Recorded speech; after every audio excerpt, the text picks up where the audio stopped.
नमस्कार, आप देख रहे हैं जन उत्तराखंड और मैं हूं आपके साथ भानु दीक्षित। सबसे पहले नजर हेडलाइंस पर। सीएम धामी ने मसूरी विधानसभा को दी सौगात। 17.80 करोड़ की विकास योजनाओं का किया लोकार्पण और शिलान्यास। मंत्री गणेश जोशी भी रहे मौजूद।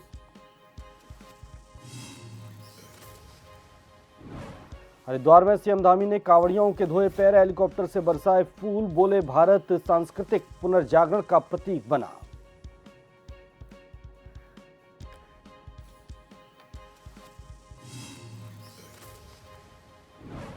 हरिद्वार तक गंगा एक्सप्रेस वे बढ़ाने को 5,700 करोड़। यूपी के अनुपूरक बजट में भूमि अधिग्रहण के लिए प्रावधान, निर्माण के लिए 80 करोड़।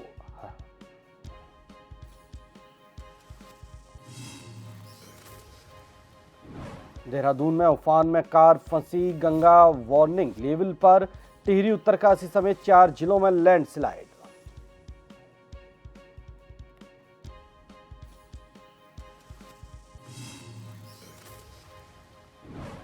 यमुनोत्री धाम में टूटा पुराना रिकॉर्ड। अगस्त तक 6,55,000 से अधिक श्रद्धालुओं ने किए दर्शन। सचिव सुनील उनियाल ने दी जानकारी।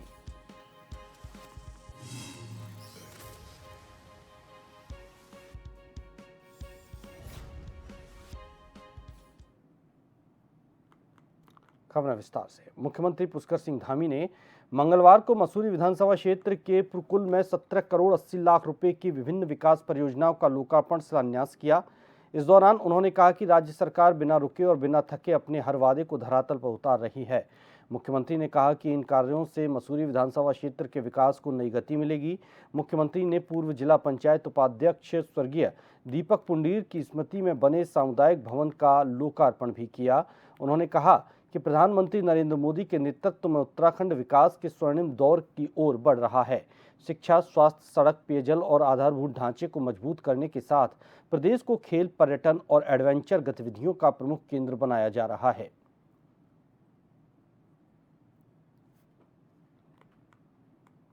मसूरी विधानसभा के लिए भी ये आज बहुत ऐतिहासिक दिन है। यहाँ पर आज बहुत सारी योजनाओं का लोकार्पण और यहाँ पर शिलान्यास हुआ है। 17 करोड़ 80 लाख रुपए की इन योजनाओं का शिलान्यास हुआ है। ये सभी योजनाएं इस क्षेत्र के विकास के लिए, आप सब लोगों के लिए, आसपास के क्षेत्रों के लिए, ये बहुत सारी सुविधाएं लोगों को होंगी।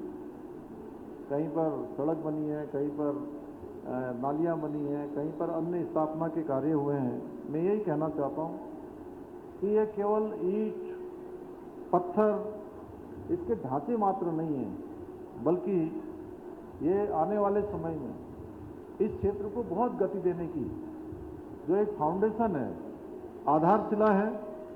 और मुझे प्रसन्नता है कि हरिद्वार तक गंगा एक्सप्रेस वे के विस्तार की दिशा में यूपी सरकार ने बड़ा कदम उठाया है। मंगलवार को यूपी की विधानसभा में पेश अनुपूरक बजट में इस प्रोजेक्ट के लिए भूमि अधिग्रहण को 5,700 करोड़ रुपए और प्रारंभिक निर्माण कार्यों के लिए 80 करोड़ रुपए का प्रावधान किया गया।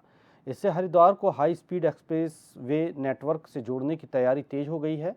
इस परियोजना का सीधा फायदा उत्तराखंड को भी मिलेगा। हरिद्वार के जरिए देहरादून, ऋषिकेश और चारधाम जाने वाले श्रद्धालुओं और पर्यटकों की यात्रा आसान होगी।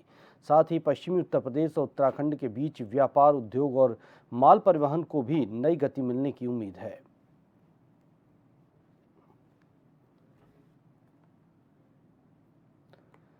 धीरे धीरे कांवड़ यात्रा तेजी से बढ़ रही है। वहीं अब तक लाखों शिव भक्त हरिद्वार से जल लेकर अपने अपने गंतव्य की तरफ बढ़ने लगे हैं। इसी के चलते पुलिस प्रशासन भी अलर्ट हो चला है। मंगलौर क्षेत्र अधिकारी अविनाश चौधरी भी मंगलौर क्षेत्र में किसी भी तरह की अप्रिय घटना को लेकर पूरी नज़र बनाए हुए हैं। साथ ही पुलिस अधिकारियों से भी समय समय की अपडेट ले रहे हैं। इसके साथ ही कांवड़ यात्रा को व्यवस्थित तरीके से सुचारू करने के लिए जगह जगह पुलिस के जवानों की तैनाती की गई है।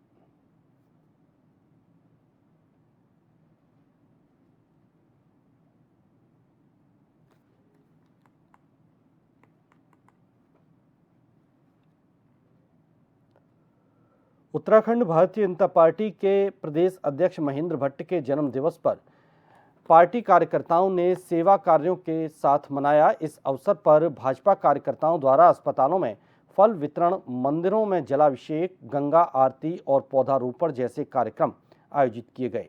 प्रदेश महामंत्री ने बताया कि प्रदेश अध्यक्ष के जन्म दिवस को विशेष बनाने के लिए प्रधानमंत्री के एक पेड़ मां के नाम अभियान के तहत भी पौधे लगाए गए।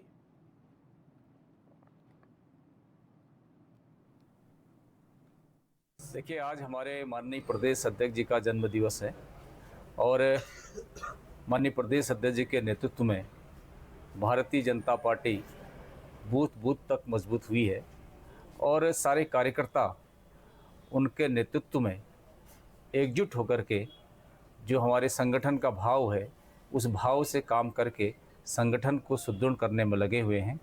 और आज हमने इस निमित्त अनेकों कार्यक्रम तय किए थे, जहां कुछ स्थानों पर हमने हॉस्पिटल में फल वितरण के कार्यक्रम रखे थे, वहीं पर मंदिरों में जलाभिषेक का कार्यक्रम भी था, कहीं पर गंगा आरती का भी आयोजन हमने किया है। और चूंकि माननीय प्रधानमंत्री जी का एक पेड़ मां के नाम का आह्वान किया है, तो पौधारोपण के कार्यक्रम को भी आज हम उनके जन्मदिवस के अवसर पर करना चाह रहे हैं। उपचुनाव के नतीजों के बाद उत्तराखंड की राजनीति में चर्चाओं का दौर तेज हो गया है। 3 सीटों पर हुए उपचुनाव में भाजपा को केवल 1 सीट पर जीत मिली। हालांकि भाजपा ने स्पष्ट किया है कि इन परिणामों का उत्तराखंड की राजनीति पर कोई असर नहीं पड़ेगा। भाजपा के प्रदेश महामंत्री कुंदन परिहार ने कहा कि पार्टी उपचुनाव में मिली हार के कारणों पर मंथन करेगी। उन्होंने कहा कि उपचुनाव के नतीजे स्थानीय परिस्थितियों पर आधारित होते हैं और इनका वर्ष 2027 के उत्तराखंड विधानसभा चुनाव पर कोई प्रभाव नहीं पड़ेगा। उन्होंने विश्वास जताया कि मुख्यमंत्री पुष्कर सिंह धामी के नेतृत्व में भाजपा 2027 में एक बार फिर पूर्ण बहुमत के साथ सरकार बनाएगी।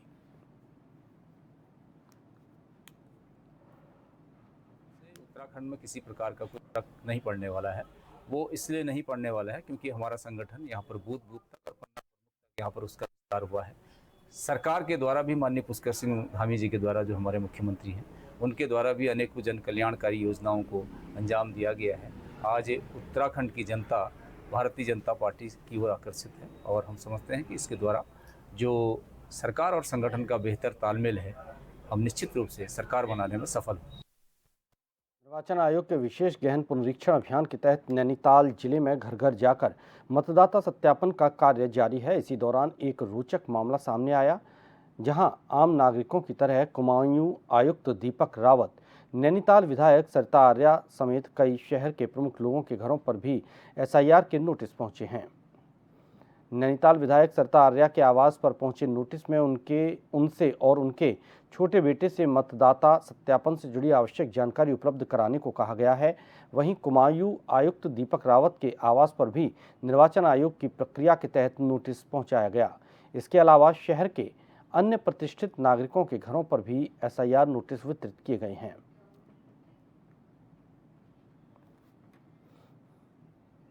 जब 2003 में यहाँ नगर पालिका मेरे आगे नैनीताल लिखा हुआ था पते में, तो अब उसमें भूमियाधार हो गया है, तो उसी में नोटिस आया है। शायद कंप्यूटर ने उसको लेकर मेरे को भी नोटिस भेजा है, मेरे को और मेरे छोटे बेटे को। तो मैंने यहाँ अपने साक्ष्य दिए हैं। एक आध वो छूट गया था कि मैं अब यहाँ रह रही हूँ, मेरा पता ये है, जबकि दिया था मेरा, लेकिन वो फिर कंप्यूटर ने उसी को 2003 जो ले रहे हैं उसी को लिया कि पहले नैनीताल आप भूमियाधार वाला, उसी में मेरे को नोटिस दिया। भी जानते हैं कि वर्तमान में भारत निर्वाचन आयोग के आदेशों के क्रम में हमारी विधानसभा में एसआईआर का कार्य गतिमान है, जिसमें आज से जो है हमारे पूरी 58 नैनीताल की विधानसभाओं में हियरिंग स्टार्ट हो गई है। जितने भी नोटिसेस जा रहे हैं वोटर्स को, वो इस उद्देश्य से जा रहे हैं कि जो अनामलीज हैं वोटर लिस्ट की, वो समय रहते दूर हो जाएं। इसमें मैं आपके माध्यम से वोटर्स को ये भी अवगत कराना चाहता हूँ कि इसमें उन्हें अनावश्यक रूप से परेशान होने की आवश्यकता नहीं है। जो भी डिस्क्रिपेंसीज उनके नामों की हैं, उसके संबंध में जो भी वांछित अभिलेख है वो अपने बीएलओ को प्रस्तुत कर सकते हैं और तद अनुसार उसका निस्तारण कर दिया जाए। मुख्य निर्वाचन अधिकारी डॉक्टर BVRC पुरुषोत्तम ने देहरादून के राजपुर और रायपुर विधानसभा क्षेत्रों के मतदान केंद्रों का स्थलीय निरीक्षण किया। इस दौरान उन्होंने एसआईआर प्रक्रिया के तहत नोटिसों की सुनवाई की, समीक्षा की और मतदाताओं से सीधे फीडबैक लिया। मुख्य निर्वाचन अधिकारी ने निर्देश दिए कि सामान्य विसंगति वाले नोटिसों का निस्तारण बीएलओ स्तर पर ही दस्तावेजों सत्यापित कर किया जाए, ताकि आम जनता को परेशान न होना पड़े। वहीं अनमैप्ड मतदाताओं के मामले में ईआरओ और एईआरओ स्तर पर प्राथमिकता से सुनवाई के निर्देश दिए गए। इसके साथ ही उन्होंने अधिकारियों को नियमित फील्ड विजिट करने के सख्त निर्देश दिए हैं।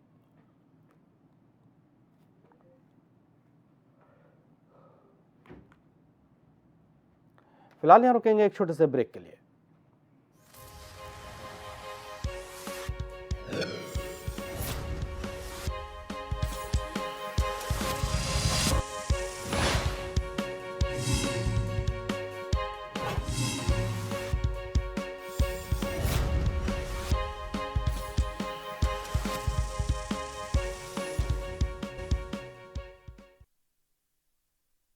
ब्रेक के बाद आपका स्वागत है। आगे बढ़ते हैं। निर्वाचन आयोग के विशेष गहन पुनरीक्षण अभियान के दौरान आम नागरिकों को हो रही परेशानी और एसआईआर प्रपत्रों की कथित कालाबाजारी का मामला अब राजनीतिक तूल पकड़ने लगा है। हल्द्वानी विधायक सुमित हृदयेश ने सिटी मजिस्ट्रेट एपी वाजपेयी से मुलाकात कर अभियान से जुड़ी समस्याओं पर चर्चा की और प्रशासन को व्यवस्था सुधारने के साथ दोषियों पर सख्त कार्रवाई की मांग की।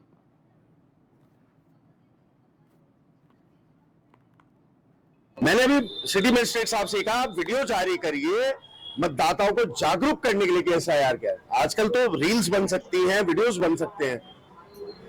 इतने अनुभवी लोग जो खड़े हैं साथ में, पार्षदगण हैं, हमारे पूर्व नगर पालिका चेयरमैन साहब तक है, इतने सारे प्रश्न लोगों के पास है। तो प्रॉपर इसकी ना ट्रेनिंग नहीं हुई है, जो मेरे को लगता है। इसकी ना प्रॉपर ट्रेनिंग हुई बीएलओस की, ना इसके निस्तारण के और एसआईआर को अपडेट करने के लिए प्रॉपर प्रक्रिया हो रही है। हमारी मांग है राज्य की सरकार से और निर्वाचन आयोग से कि एक तो इसकी समय सीमा की जो अवधि है आपत्तियों के निस्तारण की, उसको बढ़ा दिया जाए और साथ ही साथ स्थानीय प्रशासन पूरी तरीके से पैनी नजर इस पर रखे। आपके माध्यम से मैं जिलाधिकारी महोदय और कमिश्नर साहब से कहना चाहता हूं कि गंभीर आरोप है ये जो पार्षद लोग लगा रहे हैं कि तहसील में जो प्रपत्र एसआईआर के सापेक्ष देने हैं, उन प्रपत्रों को लेने के लिए घूस की जो कीमत है वो दुगनी हो गई है। इसका परीक्षण निरीक्षण करें और 2-4 को पकड़कर उनका एग्जाम्पल बनाएं। कहना चाहूँगा, लोकतंत्र में सबकी भागीदारी सुनिश्चित करने के लिए ये प्रक्रिया अपनाई गई है। आप सभी को याद होगा, अभी हम एसआईआर फेज में है। पहला अवसर जो मतदाताओं को दिया गया था वो प्री एसआईआर एक्टिविटी में दिया गया था। उस समय भी ये अवसर दिया गया था कि वो अपने अभिलेख लेकर अपनी मैपिंग करा सकते हैं। उसके बाद जब एसआईआर प्रारंभ हुआ उस समय भी बीएलओ घर घर जाकर संबंधित मतदाताओं से मिले। उनके घर पर यदि वो नहीं मिले तो 3 बार उनके द्वारा दौरा किया गया। 2003 के जो अभिलेख थे वो मांगे गए। जिन लोगों के द्वारा वो उपलब्ध कराए गए वो उनकी मैपिंग की गई है। जिनके द्वारा नहीं उपलब्ध कराए गए उनके लिए भी ये एक अतिरिक्त अवसर के रूप में है। तो मेरा ये कहना है कि इसको नोटिस को किसी नकारात्मक सेंस में न ले। ये एक नैसर्गिक न्याय के सिद्धांत के तहत आपको पुनः एक अवसर दिया गया है। किसी भी नागरिक को, मतदाता जो हमारी मतदाता सूची में है, उसके लिए एक अवसर है कि वो अपने पक्ष को यहाँ पर रख सकता है। उसमें कोई घबराहट पैदा करने वाली चीज़ नहीं है। एसपी चंपावत रेखा यादव के निर्देश पर जिले में नशा तस्करों के खिलाफ चलाए जा रहे अभियान के तहत लोहाघाट पुलिस और एसओजी की टीम ने बड़ी सफलता हासिल की है। सीओ निहारिका सेमवाल के नेतृत्व में देवीधार पंचेश्वर रोड पर चेकिंग के दौरान बाइक पर सवार 2 युवकों को रोककर तलाशी ली गई। तलाशी में उनके कब्जे से 1.490 किलोग्राम अवैध चरस बरामद हुई।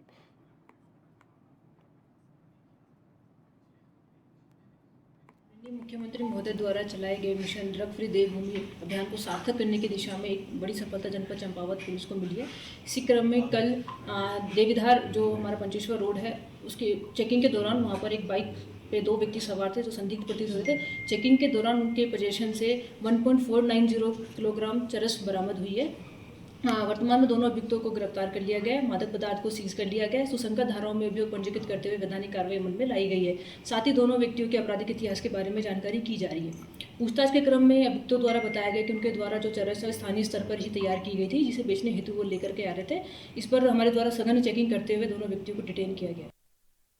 रामनगर के ग्राम जस्सा गांजा में मंगलवार दोपहर छात्रों के 2 गुट के बीच मामूली कहासुनी खूनी संघर्ष में बदल गई। आरोप है कि एक गुट ने चाकू, लोहे के कड़ों, लाठी डंडों से हमला कर 2 छात्रों को गंभीर रूप से घायल कर दिया। घटना के बाद इलाके में अफरा तफरी और दहशत का माहौल बन गया।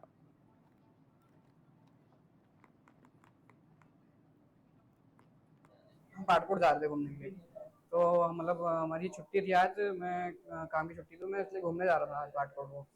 तो मतलब कुछ हम अपने घर की साइड समथिंग 100 मीटर के आसपास में थे। 15-20 जने आए, चाकू वाकू लेके, कोई डंडा लेके आया, कोई कड़ा लेके आया। तो 15-20 जने हम पे चिपट गए। एक ने चाकू मारा और उसका नाम मोहित है।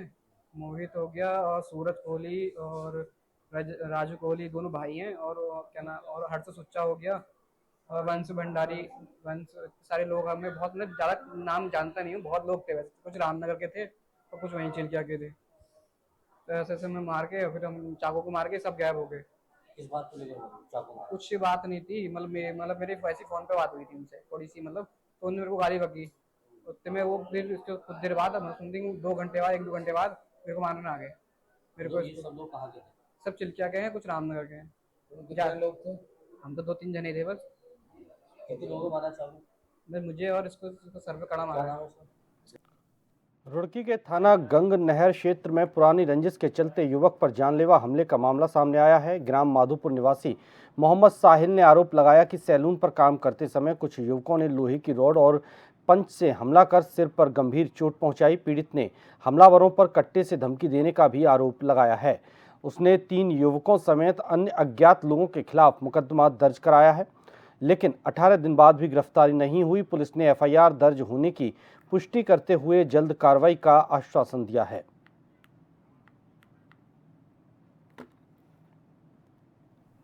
मेरे पे रात में पुरानी रंजिश के तहत मेरे पे हमला किया गया है। मैं रात को अपनी शॉप पे काम कर रहा था, मेरा सलून है चंद्रशेखर स्कूल के सामने। हमले में मेरे रोड से मारा है, मेरे सिर में रोड लगी है, यहाँ पे रोड से मारा है, और पंच से वार किया है मेरे ऊपर, और कट्टे से मुझे डराने की धमकी दी है। ये लोग हैं गांव के, 3 लड़के गांव के हैं, और 3 लड़के को अभी तक कोई पता नहीं है। उन्होंने अपना फेस क्रॉप किया हुआ था। गांव के लड़के हैं, एक का नाम है आश मोहम्मद उर्फ मंगता, एक का नाम है गुलसनवर उर्फ मोनू, और एक का नाम है समीर पुत्र शहजाद। पुलिस को सूचना दी है मैंने, पुलिस ने अभी तक कोई कार्रवाई नहीं की है। मैंने अपना मुकदमा दर्ज कराया, तो मुझे ये उन्होंने एफआईआर की कॉपी दी है। देखिए, प्रकरण जो 15 तारीख का था, 18 तारीख में इसे थाना गंगनहर में एफआईआर हो चुकी है। बाकी सीसीटीवी फुटेज, आई विटनेसों के आधार पर हमारा विवेचना कार्य चल रहा है। एक बार में आईओ से पूरा डिटेल लेंगे, क्या इसमें अरेस्टिंग है या क्या है, वो एक बार पता करेंगे। उत्तराखंड में मानसून एक बार फिर सक्रिय हो गया है। मौसम विज्ञान केंद्र देहरादून ने अगले 24 घंटों के लिए प्रदेश में ऑरेंज अलर्ट जारी किया है। मौसम विभाग ने पहाड़ी जिलों में भारी से बहुत भारी बारिश की चेतावनी दी है, जबकि मैदानी क्षेत्रों में हल्की से मध्यम बारिश के साथ आकाशीय बिजली गिरने की संभावना जताई गई है। मौसम विज्ञान केंद्र देहरादून के निदेशक डॉक्टर चंद्र सिंह तोमर ने बताया कि प्रदेश के कई हिस्सों में अगले 24 घंटों के दौरान तेज बारिश का दौर देखने को मिल सकता है। इसे देखते हुए लोगों से सतर्क रहने और अनावश्यक यात्रा से बचने की अपील की गई है।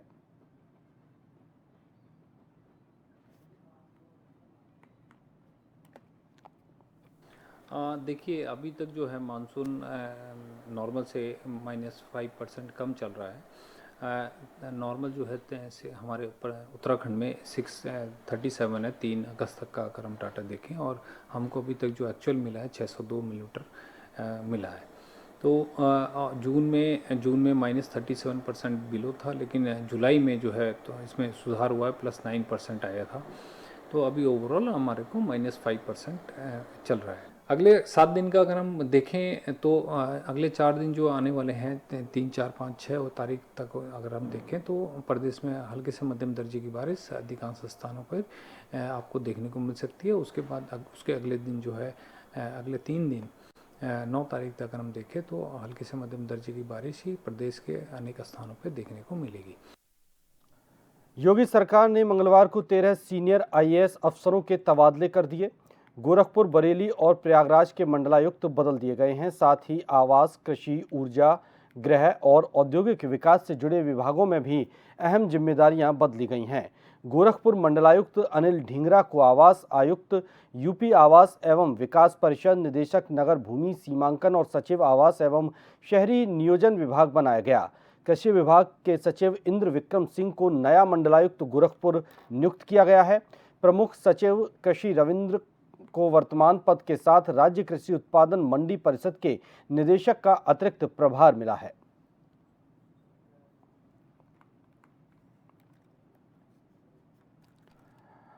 और आखिर में एक नजर हेडलाइंस पर। सीएम धामी ने मसूरी विधानसभा को दी सौगात। 17 करोड़ 80 लाख के विकास योजनाओं का किया लोकार्पण शिलान्यास। मंत्री गणेश जोशी भी रहे मौजूद।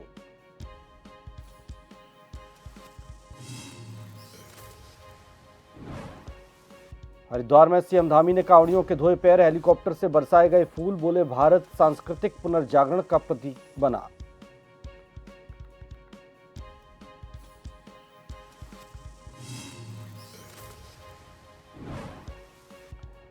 हरिद्वार तक गंगा एक्सप्रेसवे बढ़ाने को 5,700 करोड़। यूपी के अनुपूरक बजट में भूमि अधिग्रहण के लिए प्रावधान। निर्माण के लिए 80 करोड़। हरिद्वार तक गंगा एक्सप्रेसवे बढ़ाने को मिली मंजूरी। देहरादून में उफान में फंसी कार, गंगा वार्निंग लेवल पर। टिहरी, उत्तरकाशी समेत 4 जिलों में लैंडस्लाइड।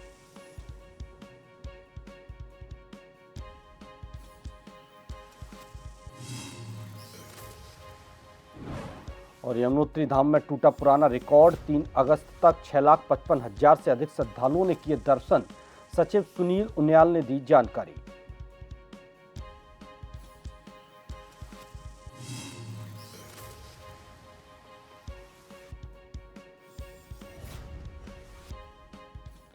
इसी के साथ इस बुलेटिन में फिलहाल इतना ही। नमस्कार।